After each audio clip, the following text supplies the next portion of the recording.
There's a photo of Stephen Curry from 2011, sitting alone on the bench with his ankle wrapped in ice. And if you look closely at his face, you can see something most people miss. It's not pain, it's resignation. Like he already knows what everyone's thinking, that he's done, that his body gave up on him before his career ever really started. And here's what nobody tells you about that moment. Golden State's front office. They were in a room somewhere having the conversation every NBA team dreads. Do we keep waiting for a player whose ankles keep exploding? Or do we move on before we waste another year, another roster spot, another chunk of salary cap on someone who can't stay healthy? And the crazy part, the part that'll make your stomach drop when you realize it. Most people in that room wanted to move on. This isn't the story you think it is. This isn't about how Steph became the greatest shooter ever. This is about the version of him that almost vanished. The one the league had already written off. The kid whose talent nobody questioned, but whose body everyone did. And by the time this story's over, you'll understand that we came terrifyingly close, closer than anyone admits, to never seeing any of it happen. Real quick though, smash that subscribe button because we're diving into the uncomfortable truths behind these legends, the parts that don't make it to the highlight reels, and drop a comment right now telling me this. Have you ever had something you were genuinely good at but everyone kept telling you it wouldn't work out? Because that's Curry's whole early career in one sentence, and once you hear how he dealt with it, you might see your own struggles differently. So let's go back. 2009, Curry gets drafted 7th overall by the Warriors, and immediately people have opinions. He's too small, too skinny, his shot's weird, he won't survive NBA defenses. But none of that matters because in his rookie year, dude can actually play, he's getting buckets, running the offense, showing flashes of something special. Then his ankle rolls, just pops sideways during a random game, nothing dramatic, no collision, no hard foul, just a wrong step and suddenly he's on the ground grabbing it, and everyone watching thinks okay, ankle sprain, he'll be back in a couple weeks, no big deal. Except it was a big deal because it kept happening over and over. His sophomore year, he plays 26 games, 26 out of 82. Think about that for a second. More than 2/3 of the season just gone, watching from the sideline while his teammates played without him. And every time he'd come back thinking this time it's fixed, this time it'll hold up, and then, pop, there it goes again. Now here's where this gets really interesting, because injuries in the NBA aren't just physical problems, they're psychological warfare. Curry's lying in bed at night and his brain won't shut up. Every thought spiraling into worst-case scenarios. What if this never heals? What if I'm just built wrong for this league? What if I'm wasting everyone's time? What if I become one of those guys people remember as talented but fragile? Too fragile to matter. And during the day, he's seeing it in people's eyes. The trainers who are tired of taping the same ankles that keep breaking down. The coaches who can't build game plans around a player who might not be there. The front office suits who stop making eye contact because they're already calculating his trade value, if he even has any left. You know what the worst part is? Curry wasn't some head case or somebody lacking confidence. He genuinely believed in his game, knew he could cook in this league. But belief doesn't mean anything when your body's actively sabotaging you. It's like being a race car driver with an engine that randomly shuts off. Doesn't matter how good you are if you can't finish the race. 2011 hits and he needs surgery. Real surgery, not just rest and rehab. They're putting screws in his ankle. And while he's recovering, there's this conversation happening that he's not supposed to know about, but obviously does. Golden State's ownership, management, coaching staff, they're debating his entire future.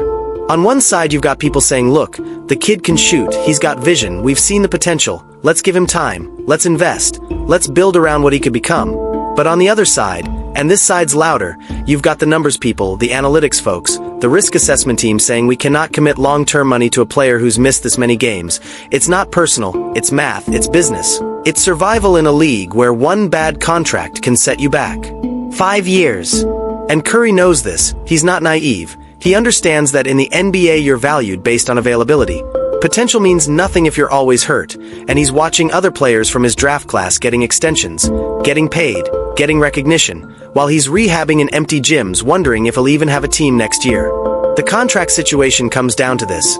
Curry's rookie deal is ending and Golden State has to decide, and they come back with an offer that's basically screaming we're not sure about you.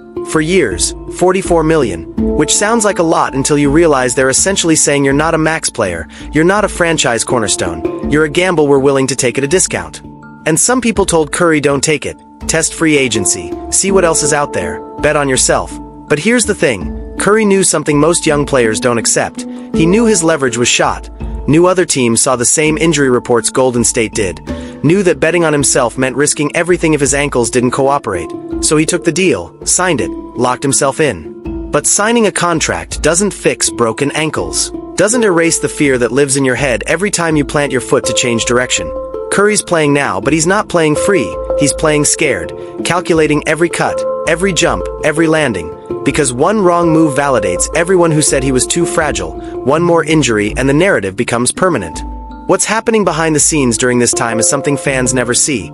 Curry's basically rebuilding his entire body from the ground up. He's working with specialists, biomechanics experts, strength coaches, changing how he lands after shots, how he decelerates, how he absorbs contact. It's not glamorous, it's tedious and painful and boring. Doing the same stability exercises hundreds of times, hoping his ankles will eventually remember how to be reliable. And the mental part, man, athletes don't talk about this enough, but chronic injuries mess with your head in ways that outlast the physical damage. Even when Curry's ankle feels okay, he's got this voice whispering, what if it goes again? What if this is the play? What if you're one twist away from being done? And playing through that kind of fear, that constant low-level terror, it's exhausting in ways that don't show up on stat sheets. Here's what makes Golden State's decision so wild when you really think about it. They weren't operating with a crystal ball. They didn't know Steph would become Steph. They were making a choice based on incomplete information, injury history that screamed caution, and a player whose ceiling everyone could see but nobody was sure he'd ever reach. This wasn't genius. It was faith, uncomfortable faith in the face of legitimate doubt. And it almost went the other way. There were legitimate conversations about trading him, about building around other players, about cutting their losses while they still could. If one more person in that front office had said no, if the injury luck had been slightly worse, if Curry's body hadn't eventually responded to all that rehab and training, we're living in a completely different basketball universe.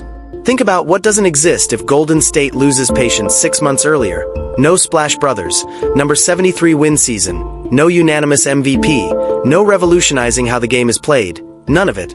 All of that history, all those moments that changed basketball, they're hanging by the thread of a franchise choosing to wait when waiting seemed foolish. The 2012 to 2013 season is when things start shifting. Curry plays 78 games, finally his ankles are holding up. And he's not just playing, he's balling, dropping 20 plus a night, showing the league what he can do when his body cooperates. But even then people are skeptical. Even then there's this lingering doubt, like yeah he's good but can he sustain it? Is this a fluke healthy season, or is he actually fixed? And Curry's carrying all of that, the doubt, the skepticism, the memory of all those injuries, the knowledge of how close he came to being discarded.